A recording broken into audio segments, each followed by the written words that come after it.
नमस्कार मित्रों, आप सबका हमारे इस YouTube channel astro CP Tripathi में बहुत बहुत स्वागत है।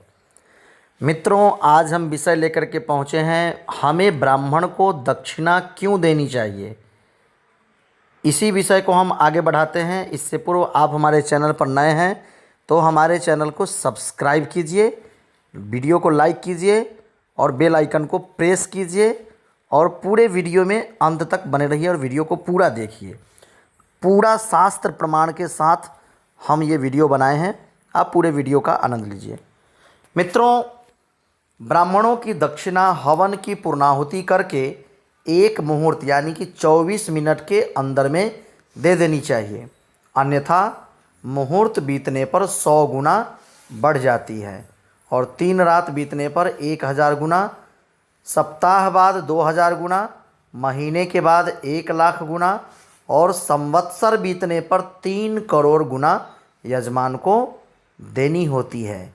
मतलब वो दक्षिणा इतना ज़्यादा बढ़ जाता है कि यदि नहीं दे तो उसके बाद उस यजमान का कर्म निष्फल हो जाता है और उसे ब्रह्म हत्या का पाप लगता है। उसके हाथ से किए जाने वाला हव्य कव्य देवता और पितर कभी भी प्राप्त नहीं करते।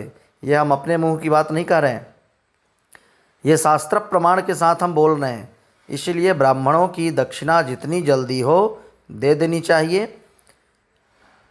ये जो भी कुछ बातें हैं वो शास्त्र प्रमाण के साथ है। प्रमाण क्या है तो सुने।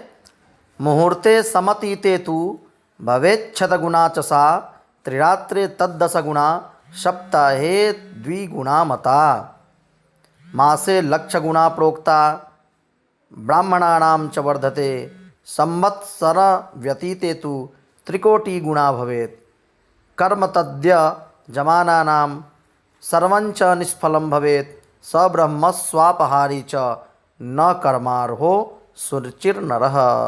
इसलिए नास्ति यज्ञ समो रिपुः, ध्यान देने वाली बात है। मतलब यज्ञादि कर्म विधि से संपन्न हो तब लाभ, अन्यथा सबसे बड़े शत्रु की तरह होता है।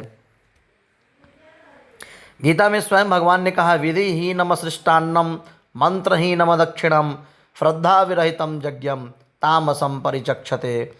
बिना सही विधि से बनाया भोजन जैसे परिणाम में नुकसान करता है, वैसे ही ब्राह्मण के बोले गए मंत्र दक्षिणा न देने पर नुकसान करते हैं। क्योंकि यज्ञस्य पत्नी दक्षिणा, क्योंकि यज्ञ की पत्नी है दक्षिणा, और पत्नी के बिना जैसे यज्ञ सफल नहीं होते वैसे ही दक्षिणा के बगैर यज्ञ सफल नहीं होता। शास्त्र कहते हैं कि लोहे के चने या टुकड़े भी व्यक्ति पचा सकता है, परंतु ब्राह्मणों के धन को कभी भी नहीं पचाया जा सकता।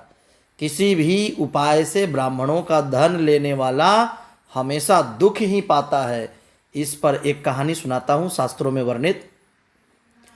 महाभारत का युद्ध चल रहा था। युद्ध के मैदान में सियार आदि हिंसक जीव योद्धाओं के गरम गरम खून को पी रहे थे।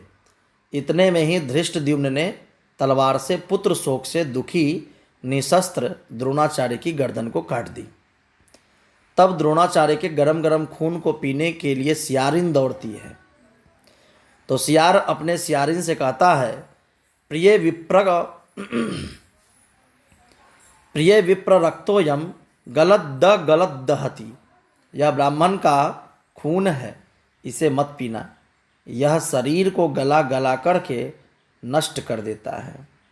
यह जो ब्राह्मण का खून है इसे कभी मत पियो, यह शरीर को गला गला करके नष्ट कर देता है।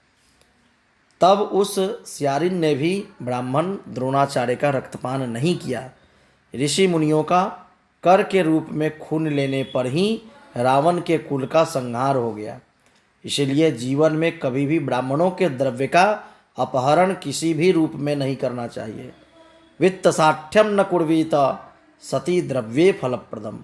अनुष्ठान पाठ पूजन जब भी करवाएं, ब्राह्मणों को उचित दक्षिणा देनी चाहिए और दक्षिणा के अतिरिक्त उनके आने जाने का किराया आदि पूछ करके और अलग से देनी चाहिए।